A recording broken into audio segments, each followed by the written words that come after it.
Beaucoup de personnes rêvent de devenir freelance, mais ne savent pas comment s'y prendre au moment de trouver leur premier client. Elles se demandent comment je vais les prospecter, comment je les trouve, est-ce que je dois les laisser venir à moi, comment je les convainc de passer via mes services et pas ceux des 10 000 autres freelances qu'il existe sur des plateformes comme Malt, ComeUp, Fiverr, etc.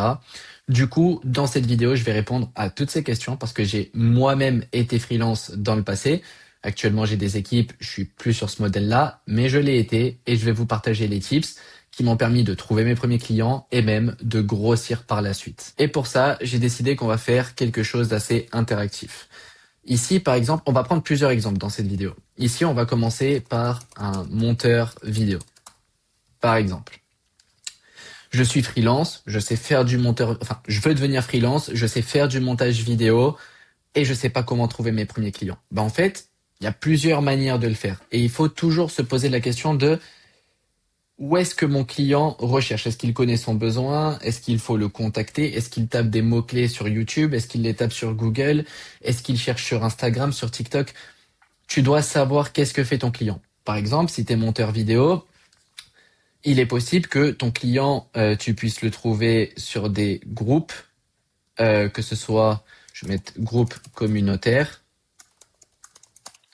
que ce soit School, Telegram, Facebook, Discord et j'en passe. Hop, je vais revenir à la ligne.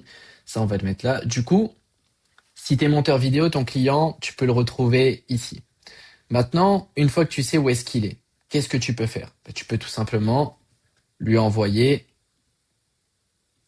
soit des messages en privé. Du coup, tu vois qu'ils sont là, tu vois qu'ils postent. Du coup, tu les contactes en privé. Soit tout simplement faire un post.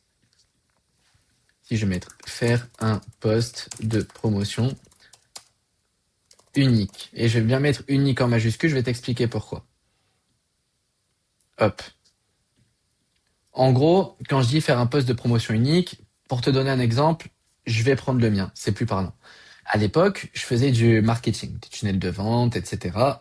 Au début où je me suis lancé, et enfin pas au tout début, puis j'ai commencé par du e-com, mais bref, je faisais des tunnels de vente et j'étais sur un forum. Sur ce forum, les gens cherchaient des affiliés, les gens partageaient leurs offres, voilà quoi. Et j'étais dessus aussi pour ça. Maintenant, ce qui s'est passé, c'est que je me suis fait bloquer de Stripe. Voilà, condition générale, t'es un noob, tu démarres, tu sais pas comment ça fonctionne, tu fais de la merde et tu te fais ban ton processeur de paiement. C'est pas grave. Mais là, à ce moment-là, j'étais un peu coincé. S'il fallait que j'encaisse de l'argent et j'avais plus de processeur de paiement. À cette époque-là, Stripe, c'était un pionnier, quoi. Et du coup, qu'est-ce que j'ai fait? J'étais sur ce forum-là et je me suis dit, ok, la seule chose qui peut me faire gagner de l'argent maintenant, c'est de vendre mes services, c'est de vendre ce que je sais faire. Je sais faire du funnel building, j'ai moi-même build mes propres funnels, je sais faire du copywriting, j'ai moi-même écrit mes propres textes de vente, mes séquences mail, etc. Du coup, qu'est-ce que j'ai fait? J'ai posté un message sur le forum en disant le titre, c'était ça le titre du post, et carrément, je suis dégoûté que le forum ne soit plus dispo et que j'ai pas fait une capture d'écran avant parce que ce message-là, ça a été un tournant dans ma vie. Le titre sur ce post sur le forum, c'était Je vais être ton esclave pendant les 30 prochains jours. Laisse-moi te dire que le taux de clic, j'en ai fait des vues. Et en plus de faire des vues, ce que j'expliquais dans ce post-là, c'est que voilà les gars, je suis au sol, je viens de me faire bloquer mon processeur de paiement, je sais pas comment encaisser, mais voilà, j'ai déjà fait ça, ça, ça, ça et ça, et je vais bosser pour vous pendant 30 jours gratuitement. À la fin, si vous êtes satisfait de mes services, on pourra parler de prix. Sinon, continuez votre chemin et cherchez quelqu'un d'autre. J'ai fait ça. Et du coup, tous les clients avec qui j'ai bossé gratuitement, enfin toutes les personnes avec qui j'ai bossé gratuitement sont devenus des clients. Et j'ai créé mon portefeuille de clients et l'activité de freelance a démarré super rapidement. C'est devenu super stable. Qui d'ailleurs, par la suite, c'est devenu un business que j'ai transformé en agence. J'ai pris moi-même des freelances qui bossaient avec moi. J'ai structuré, j'ai ouvert d'autres pôles, etc., etc. Mais c'est exactement comme ça que j'ai trouvé mes premiers clients. Et si t'es monteur vidéo, ça peut être ton cas. Tu peux faire ça.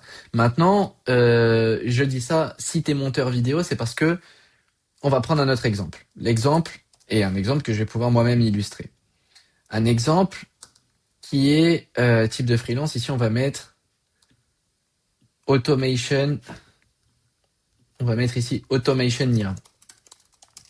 Pourquoi? Parce que c'est ce qui est à la mode. On a pu voir le bootcamp de Yomi, etc. Et c'est aussi quelque chose que j'ai moi-même vendu, que si tu regardes mes chaînes YouTube, j'ai commencé en 2024. On est en 2026. Du coup, c'est pas forcément nouveau, mais on va prendre cet exemple pour plusieurs raisons. Parce que moi, ici, j'ai trouvé des clients d'une manière différente. Une manière différente et que peut-être un monteur vidéo ne pourrait pas forcément faire de la même manière, un freelance pour du montage vidéo. Ici, par exemple, alors, on peut trouver du client ici de la même manière, un groupe communautaire, proposer ses services gratuitement et derrière upsell et vendre des services payants. Ici, on peut le faire aussi.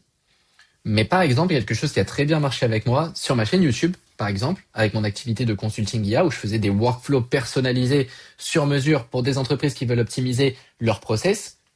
Ce que j'ai fait ici, ça a été on va copier, tac, ça a été de créer du contenu.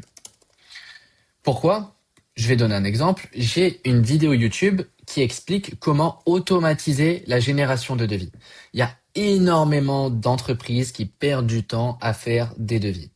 J'avais fait un workflow, j'ai fait une vidéo complète de 1 heure où les personnes voient comment on automatise. Bon, derrière, il faut créer son compte N8N, il faut connecter toutes les API, il faut tout faire. Mais je fais un tuto de 1 heure qui te montre comment le faire. Voilà. Sur cette vidéo, j'ai gagné une dizaine de clients pour moins de 1000 vues. J'ai gagné une dizaine de clients pour qui j'ai automatisé la génération de leur devis. Pourquoi? Parce que ces personnes, à ce moment-là, ces potentiels clients ont dû se demander, OK, est-ce que je peux automatiser mes devis? Je perds du temps, comment gagner du temps, comment automatiser ces devis? Ils ont cherché, que ce soit sur Google, sur YouTube, énormément de personnes cherchent, et c'est plus facile de se référencer que sur Google. Et du coup, bah, ils tombent sur ma vidéo, ils voient qu'il y a un gros tutoriel, ils se disent, OK, bon, la pause, ça fonctionne. Je regarde au début, OK, il veut automatiser. Je regarde à la fin, OK, il sort des devis automatisés. Bah, j'ai pas envie de tout configurer, j'ai pas envie de tout faire. Dans la bio, je leur mettais le lien de mon calendrier, enfin le lien de mon website sur lequel ils pouvaient réserver un appel avec moi sur mon calendrier. Et les personnes prenaient rendez-vous avec moi et rentraient leur budget. J'avais une IA qui filtrait automatiquement selon le budget, etc. Et toutes celles qui correspondaient à ce que je considérais un client qualifié, un prospect qualifié, je les laissais passer, je prenais l'école, ça convertissait et je trouvais des clients. Du coup, si, en fait, le montage vidéo, c'est rare qu'il y ait un mec qui va se dire oh, comment mieux monter ma vidéo. Les entrepreneurs qui délèguent, qui leur montage vidéo, etc., c'est pas un mec qui va aller chercher comment faire mieux. Mais c'est peut-être un mec à qui tu peux aller prendre une vidéo qu'il a, lui faire un petit truc sympa, lui envoyer, dire bah, tiens, regarde, je t'ai fait ça, tu peux l'utiliser gratuitement. D'ailleurs, si tu cherches des services, je t'en propose. Bah, là, on pourrait mettre du coup ici aussi prospection personnalisée. Bah, là, on peut le mettre ici, je vais le noter ici, prospection personnalisée. Plus offrir un petit cadeau. Quand j'ai un petit cadeau, c'est voilà, tu peux offrir une miniature si tu fais des miniatures, si tu fais des vidéos, tu peux offrir un short. Tu peux faire plein de choses. Il faut tout le temps apporter de la valeur, apporter de la valeur, apporter de la valeur. D'ailleurs, pour pas l'oublier, j'ai tout le temps ça ici, une pendule de Newton. Si on la regarde, elle restera fixe. Bon là, elle bouge un peu parce que je suis bancal. Hein, on appuie sur ma main qui bouge parce que je suis sur mon bureau. Mais si j'envoie une bille, j'en reçois une de l'autre côté. Bon là, c'est miniature, ça dure moins que sur les vraies versions. Mais c'est pareil. Du coup, envoie une boule sur la pendule de Newton en offrant un petit cadeau, en offrant une petite miniature si tu fais des thumbnails, une vidéo, un short si tu fais des vidéos et prospect. Envoie des messages, ou alors poste tes services aussi avec une promotion unique, limite fais les X premiers shorts gratuits, les X premières vidéos gratuites, les X premières miniatures gratuites, bref. Offre un truc, donne envie aux gens de bosser avec toi, de tester ce que ça donne. Et une fois qu'ils seront satisfaits, crois-moi, ils te paieront. Parce que c'est rare de trouver des freelances et des personnes qui bossent sérieusement. Crois-moi, quand tu recrutes, c'est rare. Du coup, quand ils les ont, si tu fais tes preuves, tu auras des clients. Ici, créer du contenu. Et on peut même ici le connecter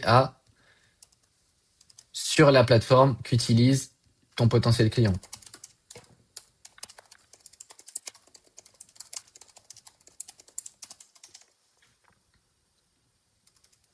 C'est le mieux.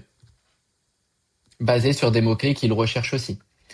Du coup, en fait, trouver des clients quand on est freelance, et il y a plein de types de freelance, je dirais que c'est pas une stratégie. Je dirais que c'est plus une mentalité. C'est la mentalité de savoir apporter de la valeur, savoir se mettre en avant, savoir se montrer, savoir contacter les bonnes personnes, savoir faire des sacrifices. C'est aussi ça aussi. S'il faut offrir trois shorts pour pouvoir ensuite avoir un client récurrent, bah ouais, c'est souvent comme ça que ça paye. Quand on est prêt à faire des sacrifices aujourd'hui pour les bénéfices de demain, on est sur la bonne direction. Et il y a plein de personnes, il y a plein de freelances qui ah bah non, bah je vais pas faire une prestation gratuite.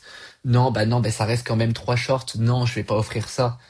Bah ouais, bah du coup, tu laisses entrouverte la porte et tu laisses la possibilité à des mecs comme moi et comme beaucoup d'autres qui n'ont pas peur de faire du travail, de faire un peu de travail qui va être gratuit mais qui va convaincre la personne en face et qu'elle va se dire bah, c'est avec lui que je veux bosser quoi. Du coup, comment acquérir ses clients? Ici, je veux pas te faire une vidéo stratégie parce que des stratégies, il en existe plein. J'ai vraiment envie que tu cernes comment je pense et quels sont les principes qu'il faut appliquer. C'est-à-dire, où est-ce qu'il est, mon potentiel client? Comment je le contacte? Comment je monte mes services? Et comment je lui donne envie de passer le cap avec moi, de tester. Et souvent, comment on donne envie, c'est en offrant quelque chose de gratuit. C'est simple. Il y a une friction quand il commence à y avoir du paiement. Mais si la personne, tu lui donnes un truc de gratuit et qu'elle est satisfaite, au moment du paiement, il n'y aura pas de friction. Du coup, voilà, garde cette mentalité en tête. Essaye d'adapter ces deux petits exemples que je viens de noter dans cette vidéo à ta thématique. Si limite tu as une thématique qui est un peu spéciale ou autre, n'hésite pas à la mettre dans les commentaires. Quand j'ai un moment, je te répondrai. Si nécessaire, je ferai même une vidéo sur le sujet s'il le faut. Et voilà. Du coup, je te souhaite bonne chance. Sois régulier. Tu vas y arriver. Si tu n'abandonnes pas, tu n'y arrives. Enfin, si tu n'abandonnes pas, tu y arriveras. Et si tu abandonnes, tu n'y arriveras pas. Faut être prêt à faire des sacrifices. Faut être prêt à tester plein de choses. Ça va le faire. Ça va payer. Si tu fais tout ça, ça va payer. Sur ce, n'oublie pas de t'abonner et je te dis à la prochaine.